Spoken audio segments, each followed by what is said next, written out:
ہمارا نوجوان بلوغیت کی عمر کو پہنچا، شادی کرنے کے لیے جا رہا ہے، ایک طرف رسم و رواج آ گیا، ایک طرف نبی کی سنت آ گئی۔ شریعت کا قانون یہ کہتا ہے کہ رسم و رواج کو پرے پھینک، نبی کی سنت کو گلے سے لگا۔ جب تم سنت کے مطابق، شریعت کے مطابق شادی کرو گے تو آسمان کے فرشتے بھی ایسے اسلامک ویڈیو دیکھنا چاہتے ہیں تو اکرام الحق 786 یوٹیوب چینل کو سبسکرائب کریں اور ساتھ ہی ساتھ شیئر اور لائک بھی کریں۔ والصلاة والسلام على أشرف الأنبياء والمرسلين محمد وعلى آله وصحبه أجمعين، أما بعد فأعوذ بالله من الشيطان الرجيم، بسم الله الرحمن الرحيم، إن هذا القرآن يهدي للتي هي أقوم، صدق الله العظيم۔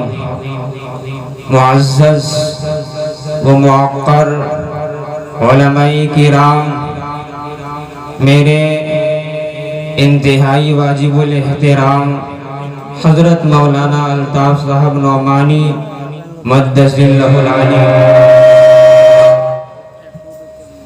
حضرات میں آپ کا زیادہ وقت نہ لیتے ہوئے صرف 5 منٹ کے اندر اپنی بات کو سمیٹنے کی کوشش کروں گا۔ امید ہے کہ آپ حضرات میری بات کو بغور سماعت فرمائیں گے۔ دوستو، اس زمانے میں جب کہ کفر کی الغار ہر طرف سے ملت اسلامیہ پر ہو رہی ہے، یہ مساجد، یہ مدارس دین کے قلعے ہیں۔ اس زمانے میں ان مدارس اور مساجد کو دیکھ کر غم کی آندھیوں میں دل ٹھنڈے ہو جاتے ہیں۔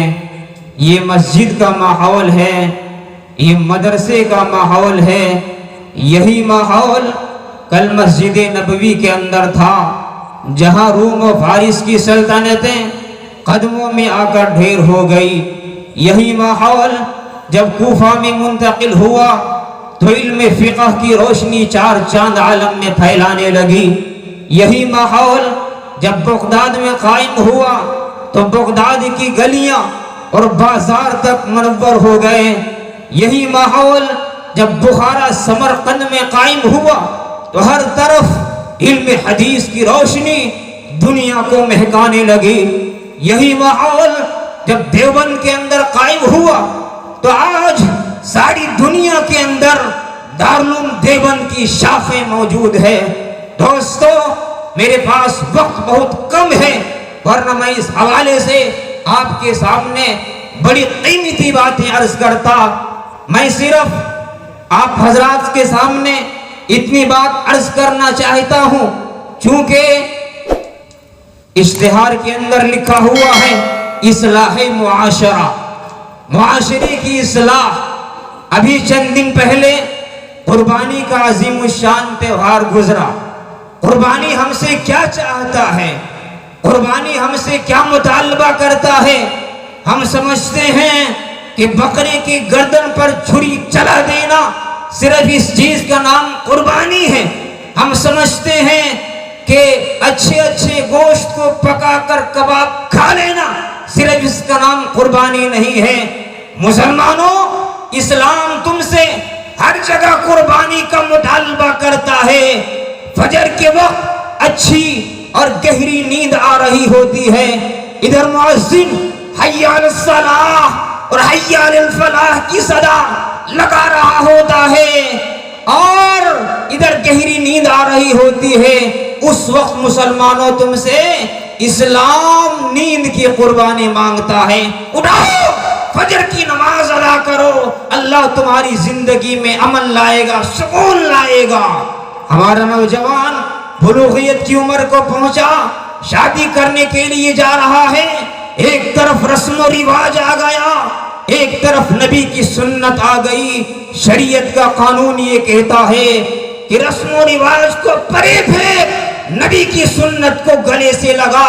جب تم سنت کے مطابق، شریعت کے مطابق شادی کرو گے تو آسمان کے فرشتے بھی رش کریں گے۔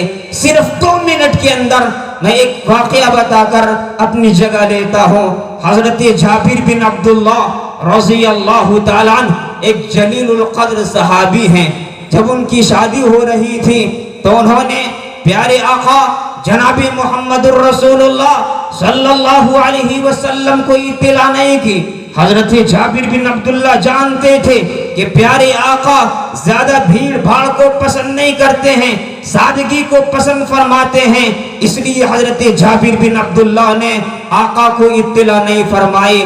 حضرت جابر بن عبداللہ رضی اللہ تعالیٰ عنہ کی شادی بھی ہو گئی، ولیمہ بھی ہو گیا، رخصتی بھی ہو گئی، پہلی ملاقات بھی ہو گئی۔ تو دوسری دن حضرت جابر بن عبداللہ رضی اللہ تعالیٰ عنہ پیارے آقا کی خدمت میں حاضر ہوئے۔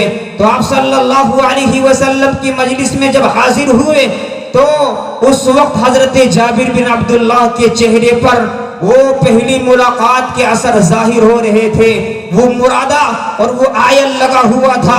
پیارے آقا صلی اللہ علیہ وسلم سمجھ گئے کہ حضرت جابر کی شادی ہو گئی۔ پیارے آقا نے پوچھا، اے جابر کیا تمہاری شادی ہو گئی؟ کیا تمہارا نکاح ہو گیا؟ حضرت جابر بن عبداللہ رضی اللہ تعالیٰ نے کہا، یا رسول اللہ میری شادی ہو گئی۔ حضرت آپ صلی اللہ علیہ وسلم نے فرمایا، آپ صلی اللہ علیہ وسلم ناراض نہیں ہوئے کہ حضرت جابر نے مجھے خبر نہیں کی، بلکہ آپ نے شاباشی دی کہ جابر تمہاری شادی کی وجہ سے، تمہاری سادگی کی وجہ سے آسمان کے فرشتے بھی رش کرنے لگے۔ اللہ سے دعا کہ اللہ تبارک تعالیٰ کہی گئی باتوں پر عمل کی توفیق عطا فرمائے۔ آمین و ما علینا الا البلاغ۔